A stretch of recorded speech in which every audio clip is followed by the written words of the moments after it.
തൃശൂർ പുതുക്കാട് വാഹനാപകടത്തിൽ പാലക്കാട് പട്ടാമ്പി സ്വദേശി റിജാസ് മരിച്ചത് കൊലപാതകമെന്ന ആരോപണവുമായി കുടുംബം. റിജാസ് സഞ്ചരിച്ച ബൈക്കിൽ പിക്കപ്പ് വാൻ മനഃപൂർവ്വം ഇടിക്കുകയായിരുന്നുവെന്നാണ് ആരോപണം.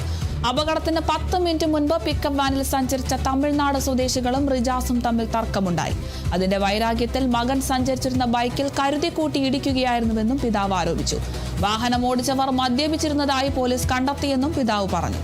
സംഭവത്തിൽ കുടുംബം തൃശൂർ റൂറൽ എസ്.പിക്ക് പരാതി നൽകി. ഞായറാഴ്ച വൈകിട്ടാണ് പുതുക്കാട് സിഗ്നലിന് സമീപം റിജാസും സുഹൃത്തും സഞ്ചരിച്ചിരുന്ന ബൈക്കിലേക്ക് പുറകിൽ നിന്ന് വന്ന പിക്കപ്പ് വാൻ ഇടിച്ചു കയറിയത്. ഇത് മനഃപൂർവ്വം ചെയ്തുള്ള ഒരു സംഭവമാണെന്ന് നമുക്ക് പൂർണ്ണമായിട്ട് തെളിഞ്ഞിട്ടുണ്ട്. ഇത് ചെറിയൊരു വാക്ക് തർക്കത്തിന്റെ മുകളിൽ വേണ്ടിയിട്ട് റോഡിലൂടെ യാത്ര ചെയ്തു എന്തോ ഒരു നിസ്സാര കാര്യം പറഞ്ഞതിന്റെ പേരിലാണ് അവർ പുറകുന്ന ഇടിച്ചിട്ടുള്ളത്, ഇടിപ്പിച്ച് കൊന്നിട്ടുള്ളത്. കൊല്ലാൻ ശ്രമിച്ചതല്ല, കൊന്നിട്ടുള്ളത്. അങ്ങനെ തന്നെ കൊടുക്കണത്. ഇത് വേറെ വൈരാഗ്യങ്ങളോ ഒന്നുമില്ല. അവനുമായിട്ട് ഇവർ മുന്നേ കണ്ടോ അല്ലെ ഇവൻ അവരെ കണ്ടോ ഒരു ബന്ധങ്ങളുമില്ല.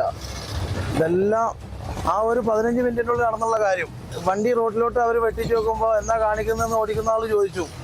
അത് പറ്റിയില്ല അവർക്ക്, അത്രേ ഉള്ളൂ. ആ കൊച്ചു പറയുന്നത് ആ ഒരു കാര്യം മാത്രമേ കൊച്ചു ചോദിച്ചിട്ടുള്ളൂ. നിങ്ങൾ എന്താണ് വണ്ടി ഇങ്ങോട്ട് കയറ്റിയെന്ന് ചോദിച്ചു. പ്രകോപനമായിട്ട് തന്നെ ചോദിച്ച്, അല്ലാണ്ട് ചോദിച്ചു. അത് അവന്മാർക്ക് ഇഷ്ടമായില്ല. അതുകൊണ്ടാണ് ആ കുട്ടി എങ്ങനെ ചെയ്തത്. മദ്യപിച്ചിട്ടുണ്ടെന്നാണ് പോലീസ് സ്റ്റേഷൻ നമ്മളോട് പറഞ്ഞിട്ടുള്ളത്.